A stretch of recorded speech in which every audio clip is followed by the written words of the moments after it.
when you're starting to go through perimenopause, you're sweating a lot, sweating at night, having hot flashes, or some women are, not all women, but some women. And so hydration becomes more important. Things that making sure, adjusting maybe your sleeping area to be a little bit cooler, have cooler, making minor changes like that for sure.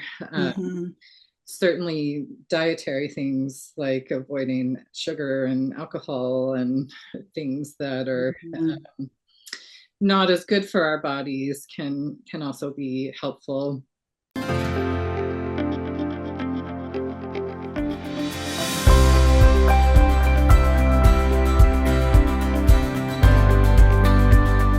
What if the best chapter of your life hasn't even begun yet?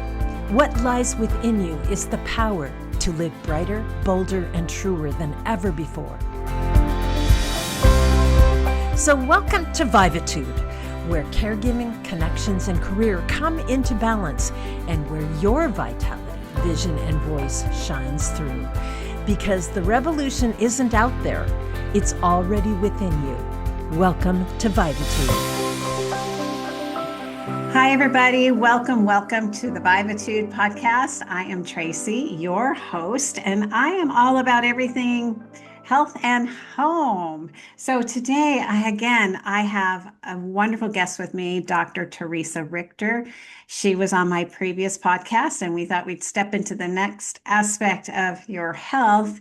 And Dr. Richter, she has her doctorate in naturopathic medicine at Bastyr University. And her practice is in Kirkland, Washington. She specializes in women's health and several other areas, but today we are all about women's health. So we are just going to get right into it. And I want to say welcome, Dr. Richter, again. Thank you so much. Thanks for having me again. Absolutely. We're going to be touching on women's hormones, menopause, and perimenopause aspects of women's health. And so with that, Dr. Richter, I would love to turn it to you to, get us rolling and in the direction you would like to help educate us. Yes, absolutely. Well, I'm sure you've been hearing more and more about hormones lately and hormone health and menopause and perimenopause, and we're certainly learning more things about it in medicine as well, but we know that it really affects women's bodies in many different ways once those hormones start to change and perimenopause starts to come on, new things start to pop up or come out that really weren't prevalent before, and lots of different body changes, mood changes, things happening. And there's lots of different ways that you can support your body, yourself, your hormones through all of those new changes that are happening. And certainly, go ahead. Starting with the foundation and stuff that that you're very good at helping people with, all those good, like getting good sleep and eating good food and having a good diet and doing all those foundational things that help our body and hormones to work better. And then there are certain things that we can do on top of that to help balance and support in different realms of supplements, herbs, hormones, things like that. What are some of the symptoms of someone going into menopause or perimenopause? And I don't know how you want to hit this, but tell us what sometimes can happen. Yes, and a lot of these things are starting in perimenopause and then just kind of get worse once we get to menopause, but certainly starting in perimenopause, which can start 10 years before menopause. I mean, it can start quite a bit before, where we start to have sleeping issues, not sleeping well, anxiety. For women in perimenopause, period changes, heavier periods, more cramping, more symptoms, more PMS, mood changes, night sweats, depression. What is with that? Weight gain, Wow. Yes. And then once we get to menopause, it kind of, gets a little bit more intense with, some women are getting more hot flashes and brain fog and joint pain and vaginal dryness and urinary symptoms and pelvic floor issues, Urinary symptoms, what would that be? feeling like they have a UTI all the time, Oh, okay. Hmm. urgency, frequency, pain, discomfort, dryness, pain with intercourse. And it can be quite a range where some women experience very little and some women are in pain just sitting in a chair, uh, Hmm. without the right kind of support for that. And all these symptoms show up different for every woman or different Right. combination of them. But a lot of times we have some of these things going on and we don't realize that it's related to our hormones, related to that perimenopause or even menopause, things like joint pain. You think, oh, we're just getting older, and Hmm. but yes, and there can be some things to do to help improve that, or help Right. improve how that withdrawal of the hormones is affecting our body. So you were just, ended up interrupting you a little bit, but you started talking about the pelvic floor. What were you going to say about that? Yes, well, just again with some of those symptoms, as far as it creating urinary issues or Oh, pain in the pelvic floor, got it. not having the same elasticity and Got it. um, Hmm. stuff that can change with Right. age and changing of hormones and things. Right. So, I know for me, it was, I don't remember it being very challenging for me, but I don't know if wasn't paying attention going through the process of going into menopause and everything. But I was like, oh, I'm just sweating at night. And it might be warm out, or it's this or that, or the blankets were, and I didn't really, uh, I was so focused elsewhere, I didn't even realize that I think those were related to that aspect. And then, of course, because you're sweating, it's poor sleep and all of that. um, so what do you suggest? So if you're talking about this can start upwards of 10 years beforehand, um, what is your advice to women um, to help get through that? Or unlike me, I was a little bit blind to it, just la la la, and didn't realize it. And what are your thoughts on how to help a women think ahead and plan? I don't know if I'm asking the right question. Yes, I think I know what you're getting at. Yeah. And certainly, going back to the foundations of Okay. Hmm. health again, just really dialing in on getting good sleep, and making sure you're drinking enough water and eating good healthy food, and Hmm. all the things that we know about and know to do every day, but sometimes need a little reminding on Yeah. on some of those things, especially like drinking water. And but certainly, when you're starting to go through perimenopause, you're sweating a lot, sweating at night, having hot flashes, or some women are, not all Hmm. women, but some women. Hmm. And so hydration becomes more important. Things that making sure, adjusting maybe your sleeping area to be a little bit cooler, have cooler, Hmm. making minor changes like that for sure. Hmm. Certainly dietary things like avoiding sugar and alcohol and things that are Hmm. not as good for our bodies can also be helpful, in addition to eating lots of good fiber and plants. Certainly, Hmm. um, foods that are like brassica, broccoli and Brussels sprouts and kale are so good for so many things, so full of nutrients, but also good for our liver, and our liver helps us process hormones. And so the more we can support our liver, Mhm. the better everything can work. So, and the fiber is good for your colon, and it's good all around, as you know. Well, that's exciting what you just said, because it's the aspect of we can think we want to just focus on menopause symptoms, but anything we do that's going to support, like you mentioned, our liver, which, and then all of our hormones is going to impact us overall. I mean, just everything. So I also heard you say, avoid sugar and alcohol. Drink water, don't avoid water. Yeah. And I like how you said that, because it's true. If we're sweating a lot, you think about it with exercise or being just hot during the day, but the fact you could probably sweat out a whole ton of water at night.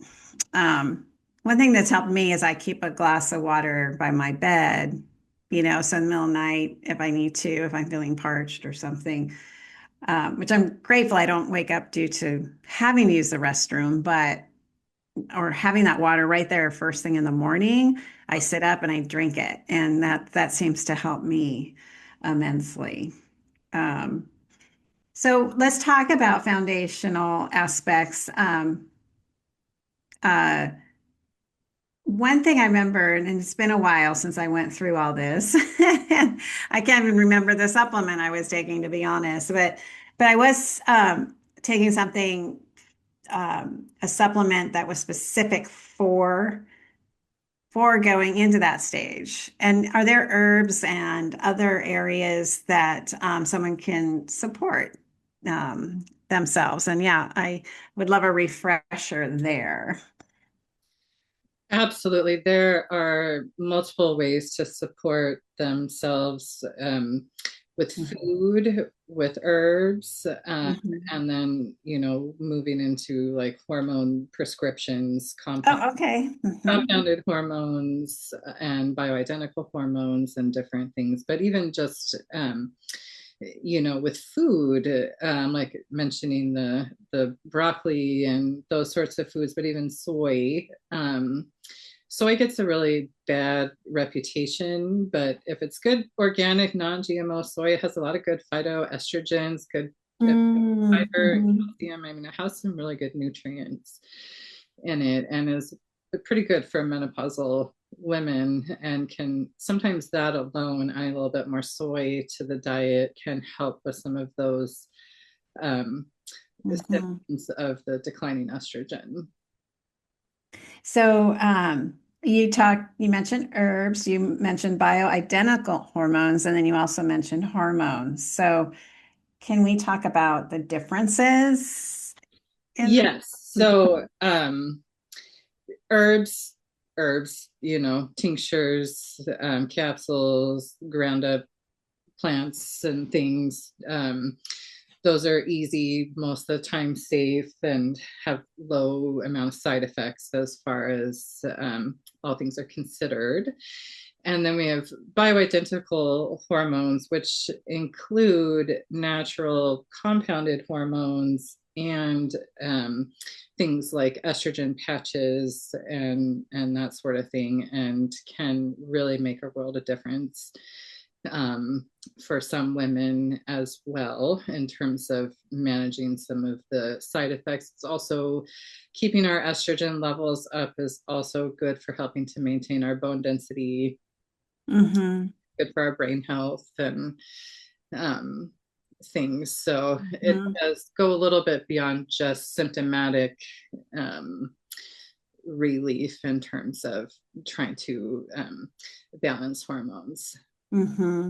And then, so there's a bioidentical hormone and then hormones, So there's compounded hormones, which compounded. they're bioidentical as well, but tend to be a little bit more natural and done in a cream, or a really common, or a sublingual drop that you put under your tongue, or that sort of Got thing. it. Those tend to be a little bit more natural, but bioidentical. And then the regular bioidentical hormones would be like the ones we can get from the regular pharmacy, which would be like an estrogen patch. Mm-hmm. There Yeah. are other forms, like other transdermal things, but most of the time with estrogen, we want it transdermal in some way, a patch, a cream. It's Mm-hmm. not advised to take it in an oral pill anymore. Oh, So, interesting. So, because there's the three hormones um, that seem to get impacted, right, are estrogen, and then we also have testosterone and progesterone, right? yes. Okay, um, so with that, um, I know some are, again, like you said, delivered in different ways. So, say like progesterone. So we mentioned estrogen, right? So what does progesterone do for us? Yeah, so progesterone helps to balance the estrogen and help Mm, to balance the lining of our uterus with the estrogen and also the effects of the estrogen in other tissues. okay. Where it's really important for a lot of women is starting in that perimenopause time when they start to see their periods change, get heavier, waking up at night, having more anxiety. um, a little bit of progesterone can really be helpful for that time of life and really kind of smooth some of that out. And as you start to move into menopause, adding the estrogen. Okay. um, Hmm. the testosterone can be helpful all the time. So from perimenopause to menopause, and has a lot of good effects for women, like also helping with bone density in menopause, brain health, helping to maintain muscle mass, those sorts of things that are also important and start to decline with age and as we start to lose hormones, Hmm.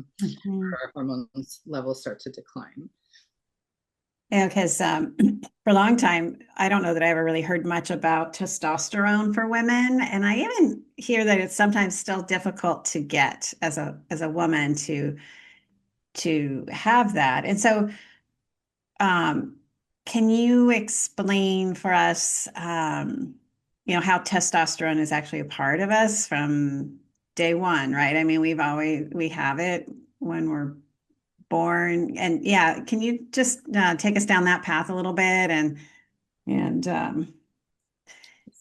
Yes, testosterone is part of our main hormones, but for women, we have a smaller amount of testosterone and it's more estrogen, where with mhm, men, they have a lot of testosterone and a little bit of estrogen. Basically, so it looks different as far as how much we might need or how much our mhm, bodies might produce. mhm, um, but it is certainly along the lines of how our hormones are produced, um, and is mhm. all of our hormones come from cholesterol and get Oh, converted mhm, into other things, but it does go down that steroid hormone pathway with testosterone mhm. also.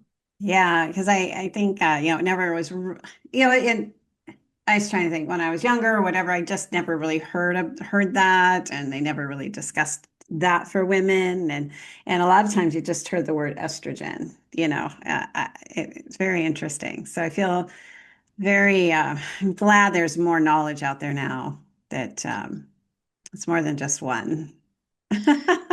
Yes, absolutely. And testosterone is a little bit newer, I would say, Hmm. um, for being more of a hormone that's being given to women these days, or being Yeah. more, that was not being done in the past quite as much, or not as popular to do as it's becoming, but Hmm. it has a lot of great benefits for the body. Hmm. Yeah. And for me, I always think, how can we as women, maybe just age, not necessarily we're trying to fight the time of clock, but how can you age feeling good and have energy and that's what I think about even me being a trainer or with that and just knowing how challenging it is for women to put muscle on after a certain time. So having that support, really helpful because, um, like you said, it's we need muscles. We need our muscles as we age for many reasons, metabolism, but also for just strength and stability. Being able to, you know, do things with your grandkids or go hike, whatever it might be, having that ability to do that. And so I am happy to see that there's a bit more offering there for women. You talked about neural pathways earlier and our brain health as it relates to our hormones. Can we just touch on that briefly too? Yes, certainly keeping the right hormone balance or keeping those hormone levels up can be beneficial for our brain health. Mhm. Helping to um, helping the brain with memory and recall and those sorts of things. As we tend to age as well. Mhm. So that's a new area that's being looked at, I think, in a little bit more detail or being studied as far as how that can be helpful. Mhm. Mhm. Yeah. I think too, back to what you were saying earlier about our food, having that base, a really good base of nutrition and in your cells already. Um, and then um, the aspect of the sugar and the alcohol, making it complicated just going through menopause, but also for I'm going to sway into brain health here. And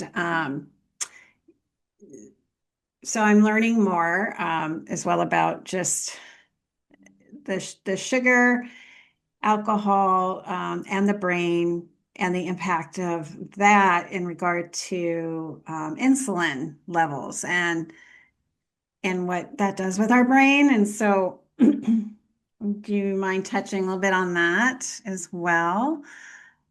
Just in how that can impact us in a negative way with the insulin spikes and stuff like that.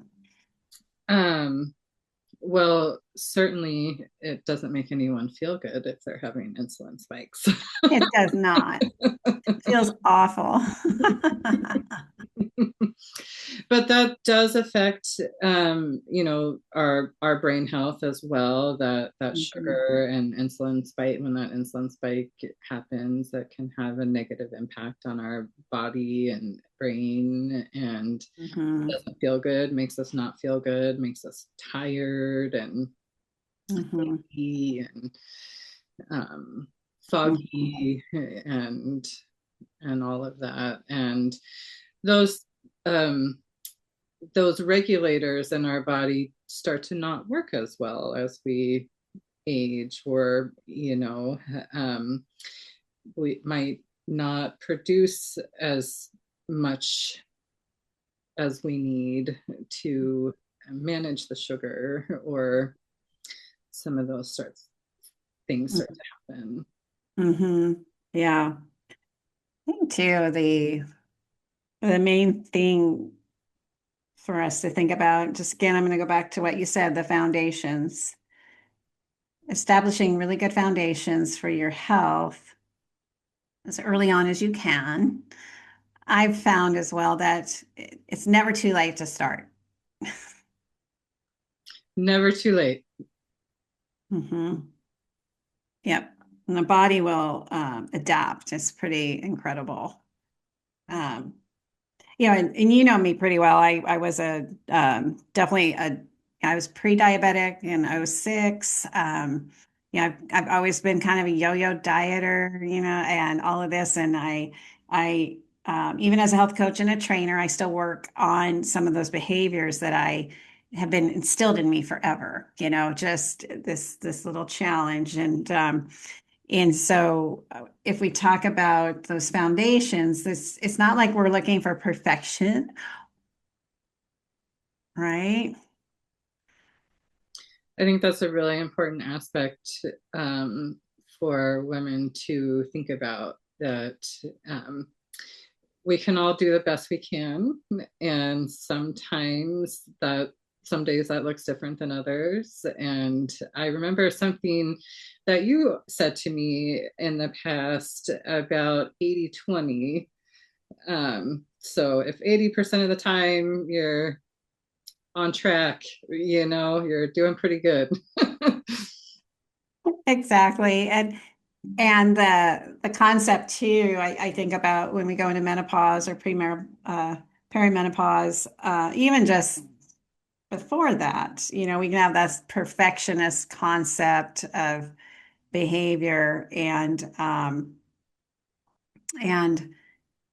sometimes we can make it so daunting and then not giving any kind of a leeway for anything. And I still practice the 80/20, and a lot of my learning is in that 20%.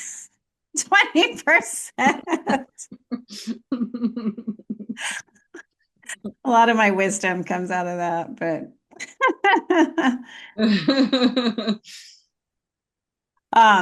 so let's talk now. I like how this is going into the 80/20. And you talked earlier about, you were mentioning how just you don't feel very good during an insulin spike. So let's talk about the concept of just listening to or stopping and paying attention to our bodies speaking to us. So let's walk through again some of the aspects our body might be speaking to us about and telling us in symptoms. Let's just kind of recap. Yes. Certainly with perimenopause and menopause, there's a lot of fatigue, and so certainly could want to do certain things to help alleviate that fatigue. Mhm. There's can be a lot of brain fog, which can make it hard to get through the day or hard to work, or Mhm. um, different mood changes, anxiety, um, not sleeping well. And sleep is so Mhm. fundamental to everything.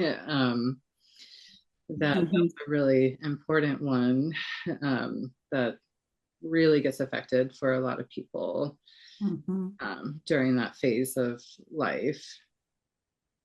Yeah. So if anyone watching or listening, you're starting to notice these things, it's your body saying, hey, raising a little hand here, there's something going on.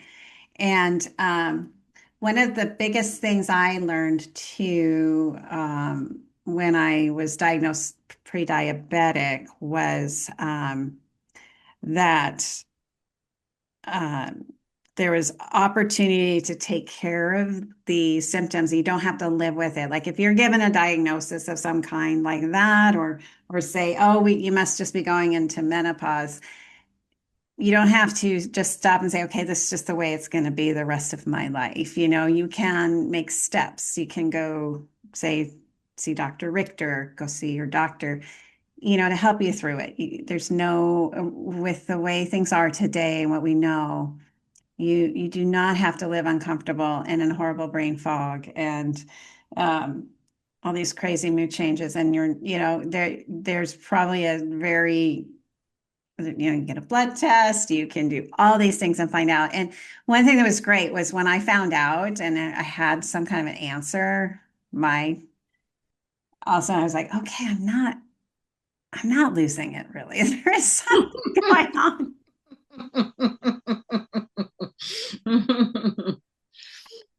Yes. It surprises me how much I see that us as women are not talking about these things within Mhm. our society, our families, our friends, to where people do feel alone sometimes in all the things that they're feeling or don't know what's happening because we're not talking about it so much within ourselves as women, even. Mm-hmm. Mm-hmm. Yeah, because it's just sort of like, yeah, we don't want to talk about it, and but I do find you learn so much by sort of talking about it, and it can lead down the path of like, oh my goodness, this is happening to me, and I think you and I talked about this too in our last interview. That was by the time this is posted, it'd be last month. Was again just the education and the understanding of women's health has always been, we're so slow on that, and so I think because of that, we just don't think there's an option. Yes, we're starting to catch up with that now, and there's more studies being done, and even there was a new study that came out a couple of years ago, which is why we're seeing a lot of hormones being prescribed now because the safety profile has changed or what was being so many of us grew up in that era of like hormones are bad and scary and cause cancer, and done in the appropriate way, they're finding it much safer than it was thought with the previous studies. And so there's been nationwide shortages of estrogen going on for months because that black box warning saying it causes cancer got removed from from the from the product. So, oh wow. Okay. Yeah. Yeah. I feel like now we are at a stage, I'll bring it up again, that we don't have to just say this is just the way it is. We can make that choice and decide to do that, but we do not have to suffer as women. That's right. That's right. And there are options, but yes, we do not have to suffer. We do not have to suffer through this. So I think too, just to reiterate again, I'm going to come back to your statement earlier again, is the foundations was I believe what helped me through mine so well. I just kind of remember some night sweats, but otherwise I felt like I was one of those lucky ones going into menopause. But I know too, I was doing the 80-20, exercising, and even though I had stress in my life, it was still, I think, just having that nutrient dense food baseline really helped. I guarantee you, I didn't think much about the water at the time at night, sweating out. I drank a lot of water anyway, but I didn't have that connection. So it was kind of fun to Yeah. from you right now. And we think we get dehydrated at night already, without even sweating or having nice. Yeah. Yeah. Don't we lose a lot of water through our breath? In a way. Well, Yeah. yeah. So I'm not the expert on that part. Anyway, but yeah, so true. Okay, so let's see. So we've hit on some great things this interview. Again, we're talking about foundations, good sleep, water, healthy food, avoiding sugar and alcohol. We talked about the 80-20, if you can do 80%. One thing too, I like to promote is if you're struggling with some of these foundational things, just pick one to start with. Yeah. So Dr. Richter, what would you think might be like if you were to pick one, what would you pick? Gosh, that is tough. But probably to start with, I would pick sleep, making sure you're getting enough good quality sleep.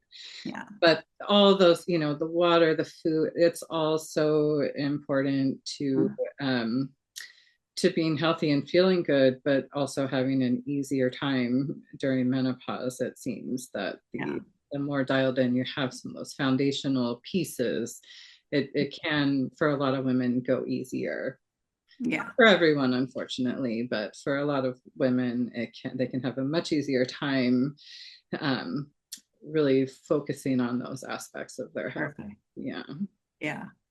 Yeah. And one thing I like to say, okay, let's pick. And then, so if you are like, I still say it, I am a sugarholic. That I will probably always have that I challenge myself with. I started eating just all that crazy sugar stuff when I was really young.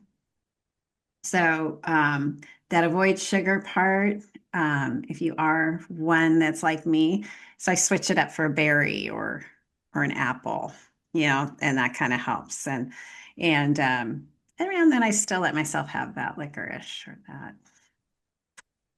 Skittle or something. Well, 80/20, right? Anyway, okay, wonderful. Okay, so we can wrap up. This has been amazing.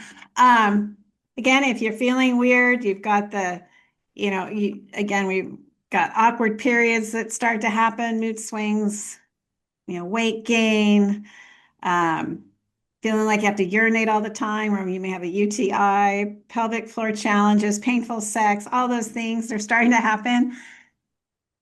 You might be going through perimenopause and menopause. So if you are in the local area, get in touch with Dr. Richter. If you are not, definitely start talking with a professional that can help you. It does make a big difference. So, any closing remarks? I want you to be the last one talking, Dr. Richter. Gosh, yes. I just reiterate everything that you just said, and certainly there's testing and things that can be done as well to help get the right combination of things. And so certainly talking to a professional is a good idea if you're feeling really off. Yeah, awesome. I love it. Yes, get your blood work done, then you know exactly what to do. And follow up with,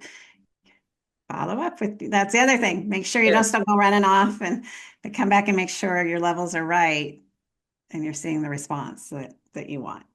Absolutely. Yeah, okay. All right. Thanks, Dr. Richter. I appreciate you coming back on with me again and talking about women's health. Thank you so much for having me again. Thank you. Absolutely. All right. We'll talk again soon. Thank you. And thanks everybody in the Vivatude audience. We will see you next time on Vivatude. And thanks for listening to Vivatude. 4 hosts, 1 each week.